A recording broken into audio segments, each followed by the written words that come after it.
I'm going to add a new category of being today in this gradual expansion outwards of the range of the metta. So we're going to add the so-called neutral person. This is a person that there isn't particularly strong feeling for or against, and particularly have a marked reaction to them one way or another. I guess most of the sort of 6.5 billion people on Earth probably fall into that category, because just by virtue of the fact we don't know them. But it may be also, sometimes people go, well, who's neutral to me? It may be someone that we don't notice, and it's almost like the mind tends to notice that which is striking to us, that which triggers a response one way or another. And so, in a room full of people or a retreat, or who's the person that I don't tend to pay attention to, that I almost barely noticed they were there? That person is probably a good person for the neutral category. And when we bring this into the practice, can be the place where one begins to feel a little bored. And again, boredom is a very interesting emotion, a very interesting mind state. Usually we get bored when there feels like there's nothing in it for the self. It's not captivating, there's nothing attractive particularly, or repelling. And the mind is so used to this push-pull, push-pull, push-pull all day long. We'll get to this later in the retreat. But when that goes quiet, it's almost like, well, I don't know, it's not very interesting. And so one might find actually in the practice with the neutral person that a little boredom comes in, or a little spacing out, and the mind just tends to drift off, perhaps more than it might have done. So a little extra kind of care in the connectiveness, a little more delicacy of staying with may be needed. You have to see.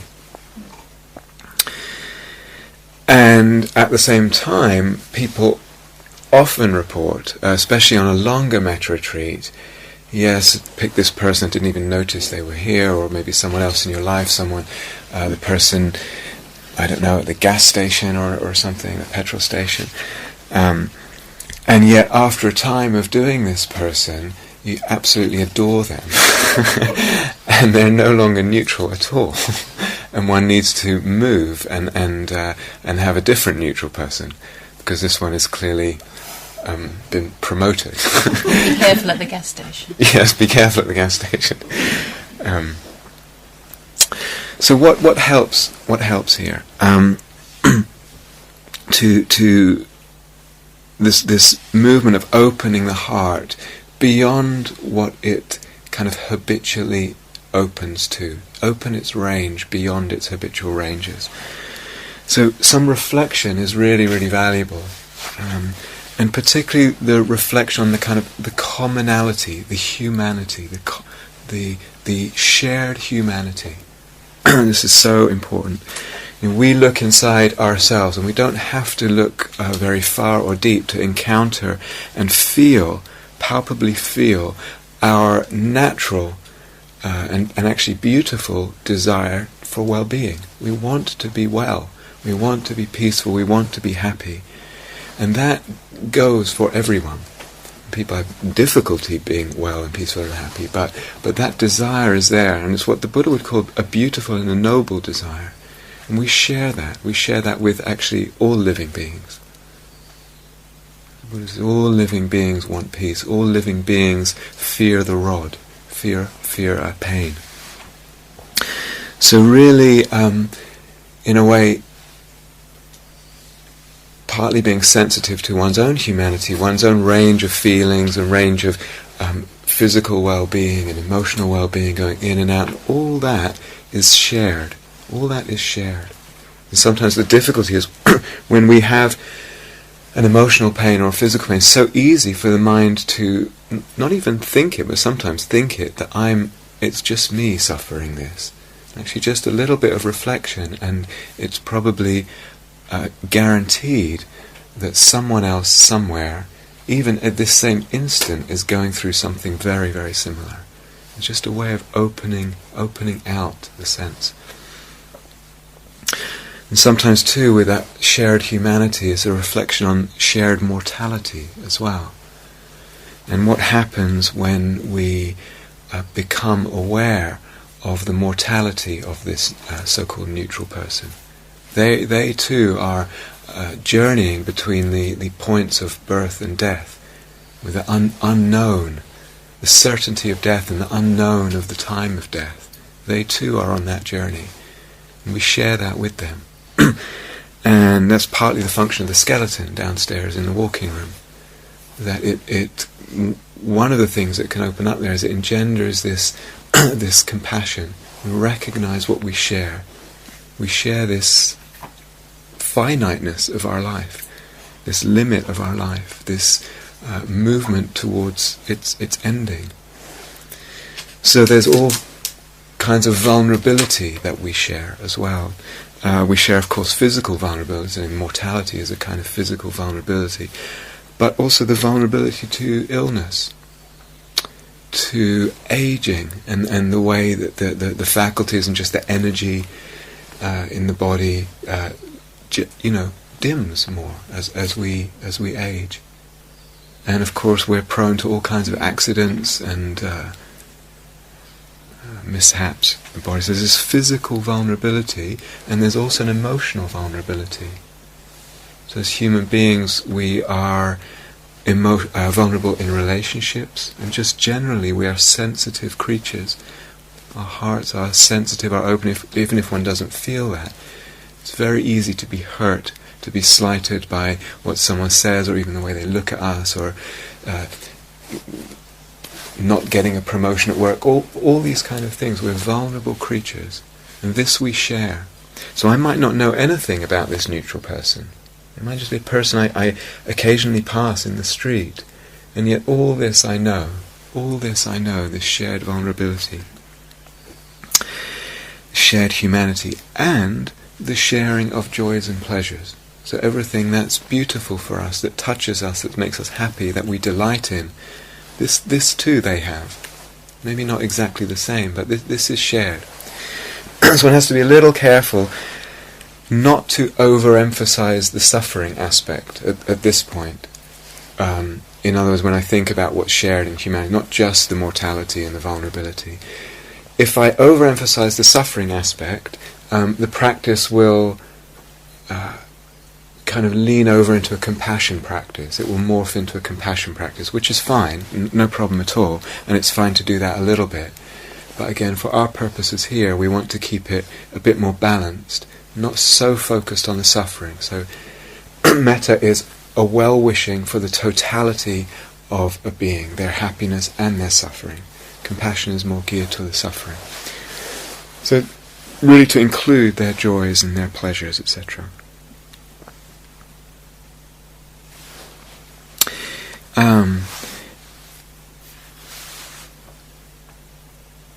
So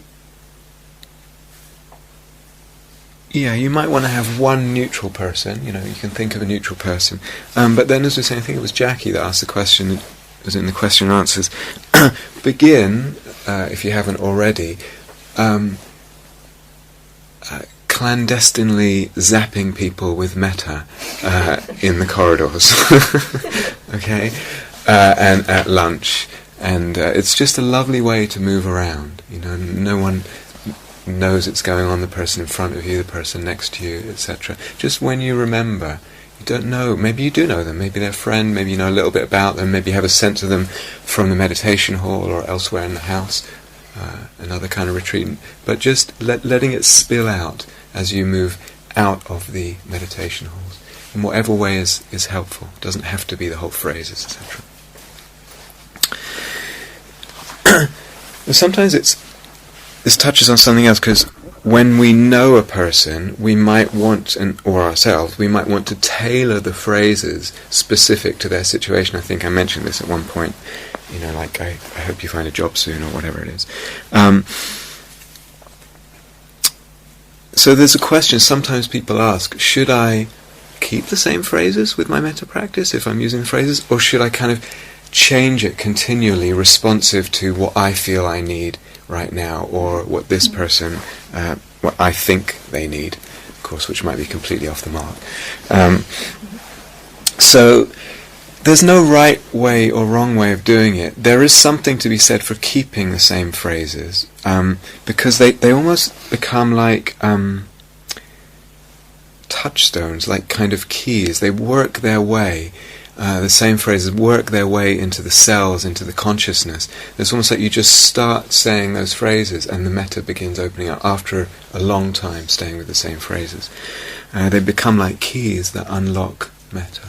So I actually don't mind either way, but there is something to be said about keeping the same phrases.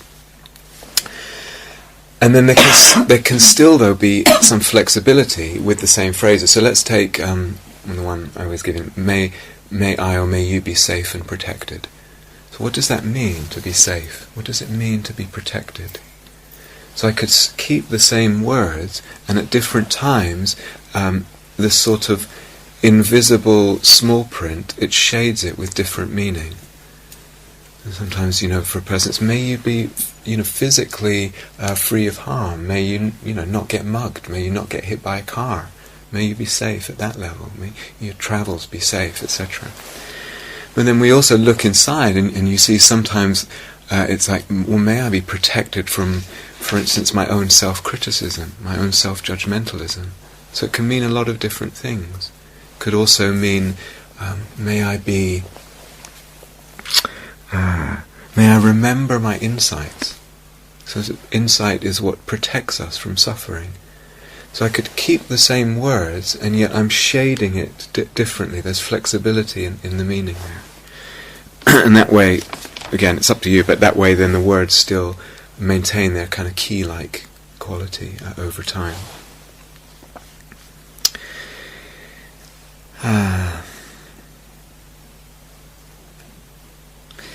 There was a thing I threw out at one point about, I don't know if I'm playing with this, the sense of, if you're doing it with the self, but also with another, the sense of the self is different at different times. So we have a kind of, what I'm calling the narrative self. In other words, we have a sense of our history and the difficulties we've been through and our joys and all that in our journey. We might also have this for another person. We know kind of where they've been or what they've been through, or what they've come through, and their aspirations and all that. And so the metta is for that sense of the self as a narrative, the self stretched out in time. One's caring for all the story, etc., and their history and their wounds and all of this. Their movement out of that. At other times, the whole thing gets simpler, and it's just this body, this being, or that body, that being, right now. There's not this elongation into the past and the future. Do you understand? It gets more simple.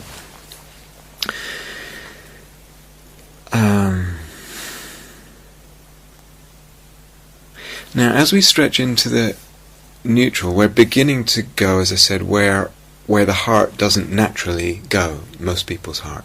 Most people's, maybe self, and certainly easiest and easy friend or whatever. So then we've got a kind of balancing between, let's say, remember this campfire analogy I use. It's like you get it going, you get the fire going with what's easy.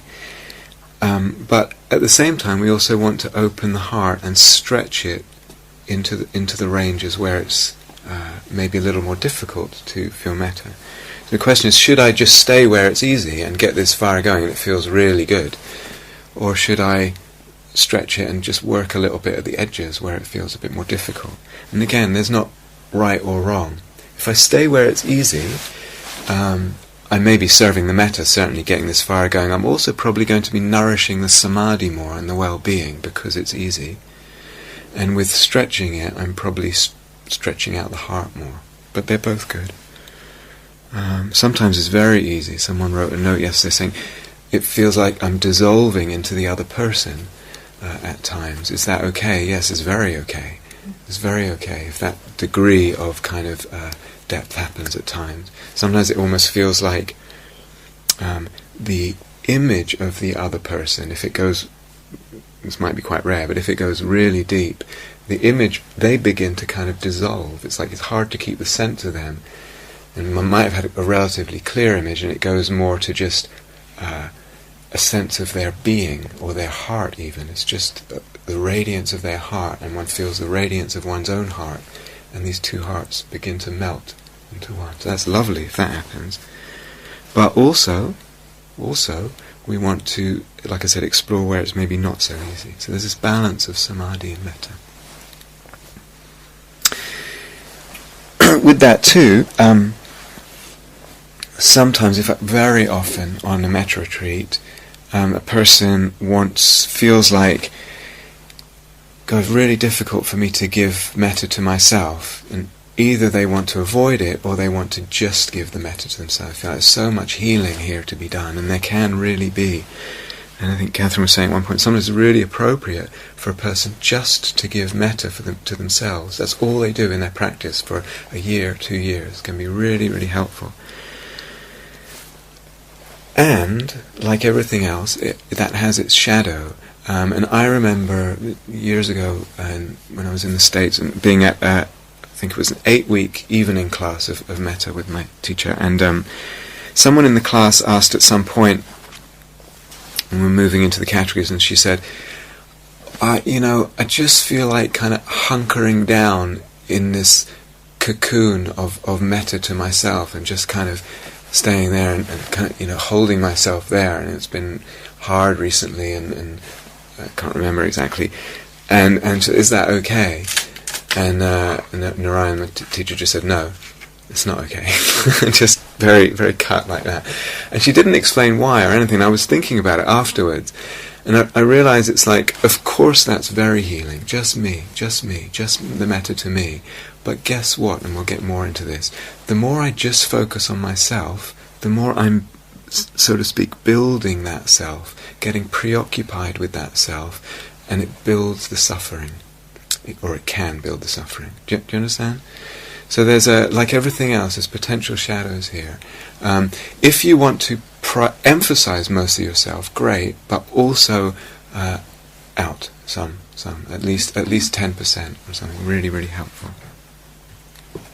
And similarly, it can be very difficult to give the metta to oneself, and maybe feels easier with the friend than it could be skillful, or the easiest person. It could be skillful to do it more with the easiest person, the easy person, and then introduce yourself along with the easiest person. So it's we.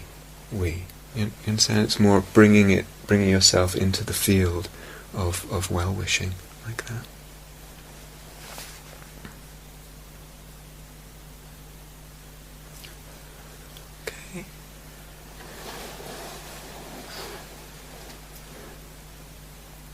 Okay, good. So let's sit together now.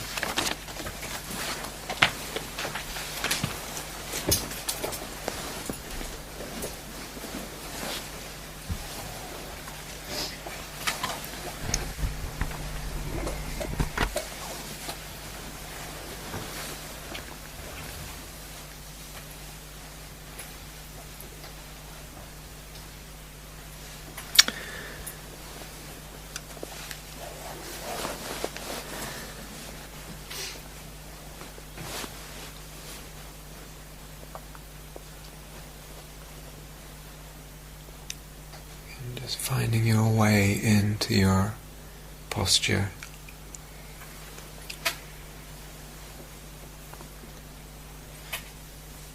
This sense of the body,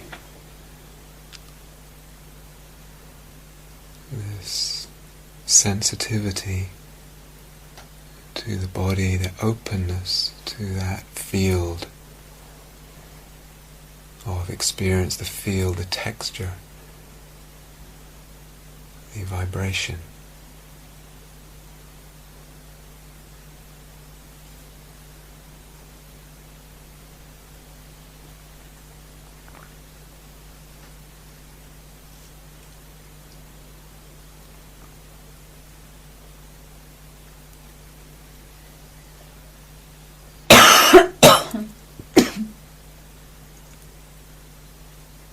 lightly dwelling in that space, that field of the body.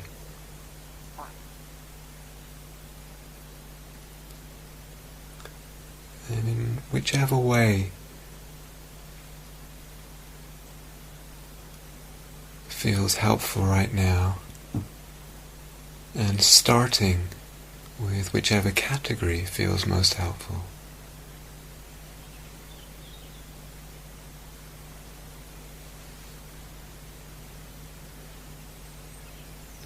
Just beginning to offer this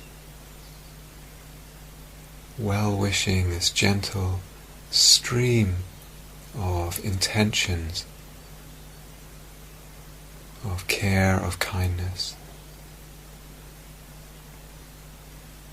supporting that intentionality over and over.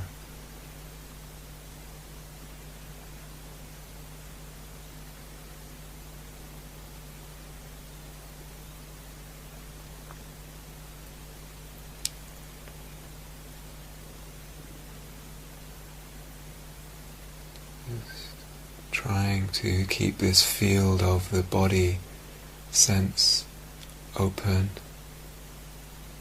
being connected there, just being gently persistent, caring with the way one is approaching the practice, and playful, responsive, curious.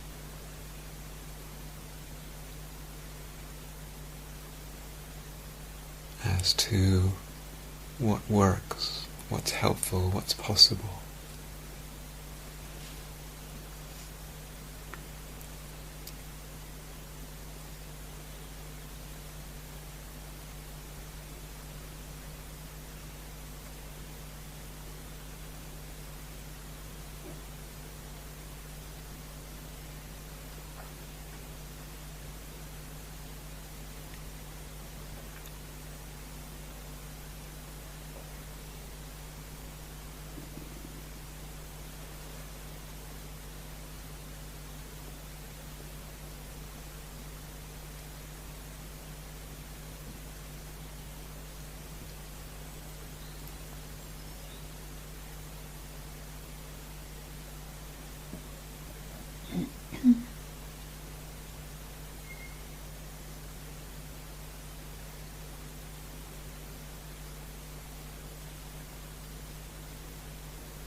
just lightly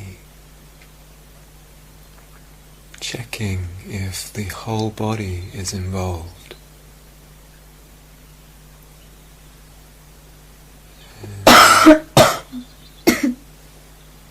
Allowing the whole body to be involved, easing the awareness into that whole space of the body.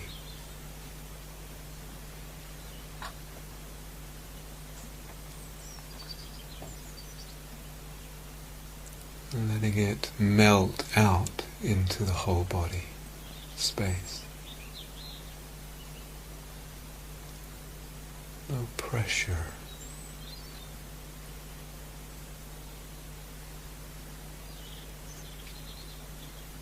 So the effort is light, is delicate, is not forced.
Whenever you feel ready, if you haven't already,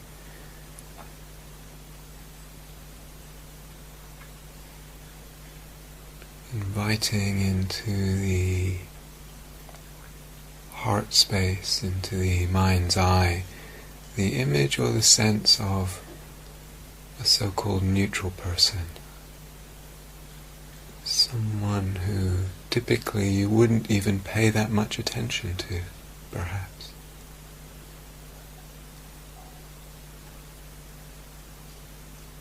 Sometimes, of course, because of that, it's not easy to form a clear sense of them or image, but just as best as you can. Having the sense of holding this person in the heart, a sense of their life.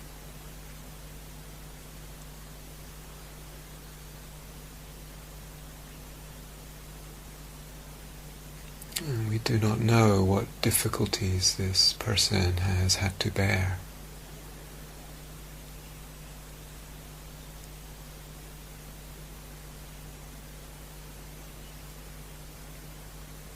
What pressures they are under from within or from without.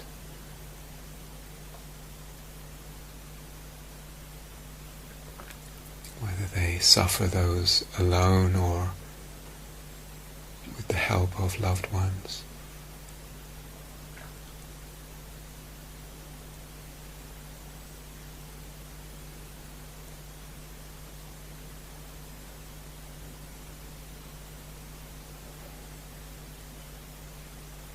Do they receive kindness in their life?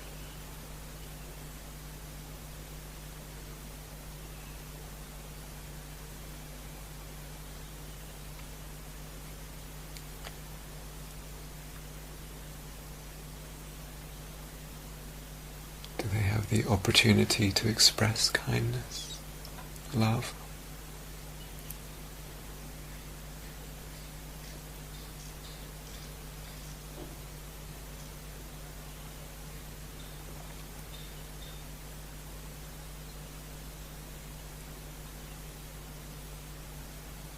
And similarly, they must have their joys and their successes and their sense of beauty, their sense of warmth, of comfort, of pleasure, of delight.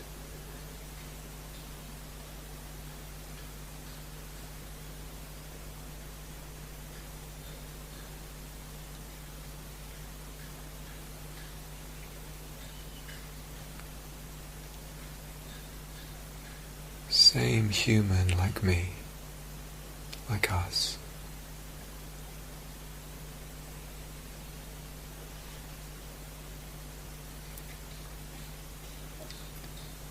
Wishing them well.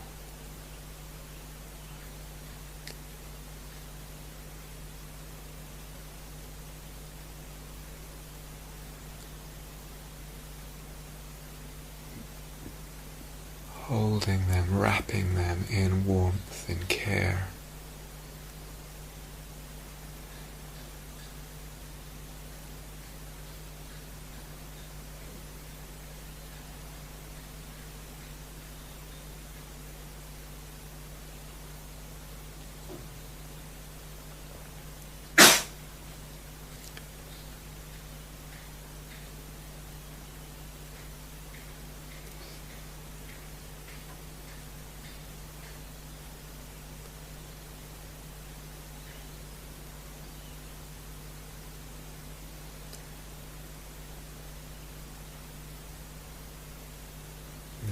Body, their mind, their heart, wishing them well on their journey, for their journey.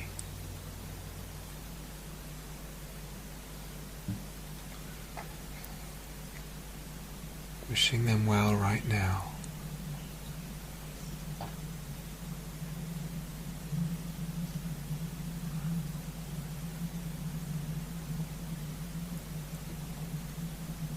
May you be safe and protected.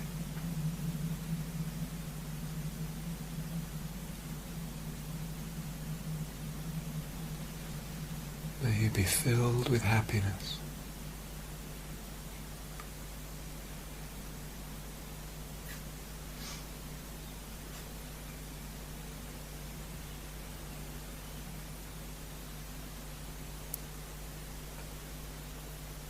May you be peaceful.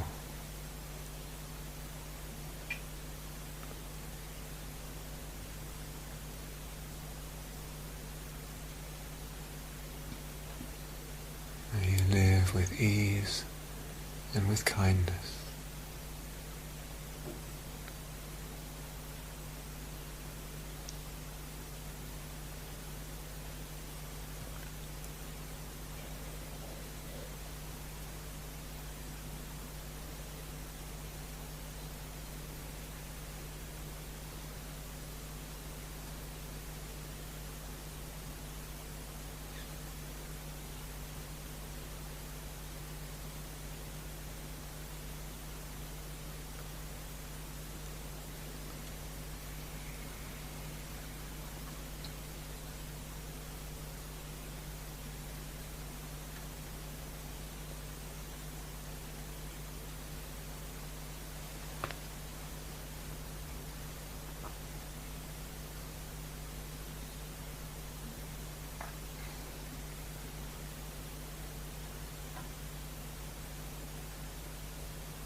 So if possible, even seeing them happy, seeing them smiling, feeling the peace, the comfort pervading their being.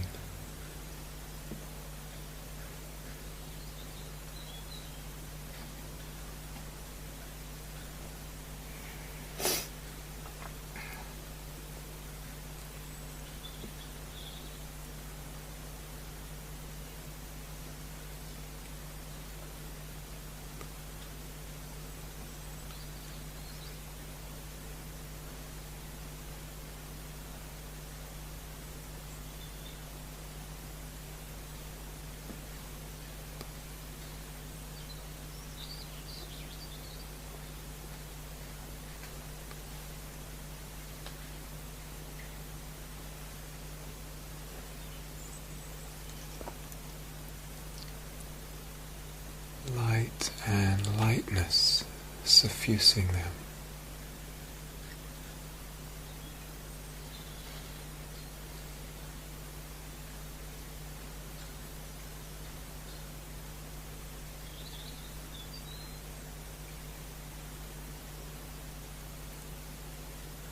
Befriending them.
Wishing them simple joys, simple comforts, simple pleasures.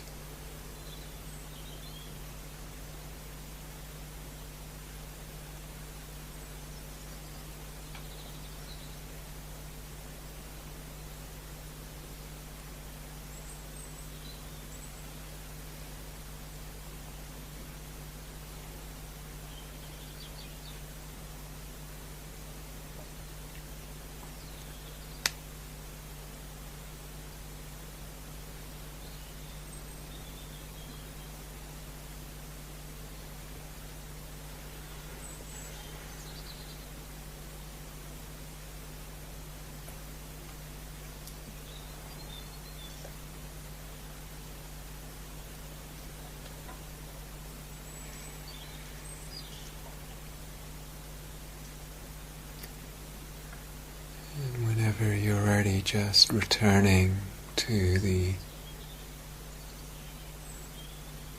sense of the body, the presence of the body, the openness of the body here.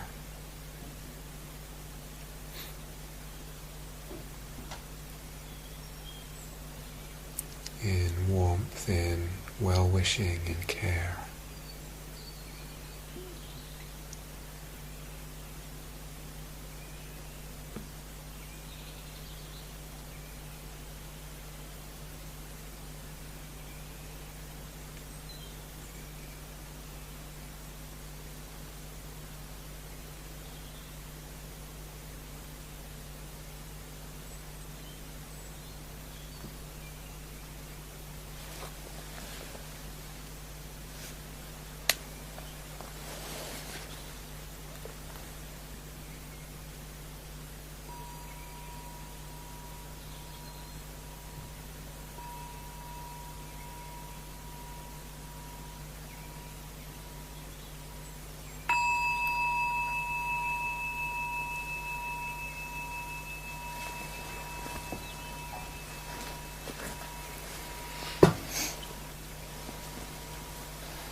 Thank you for listening.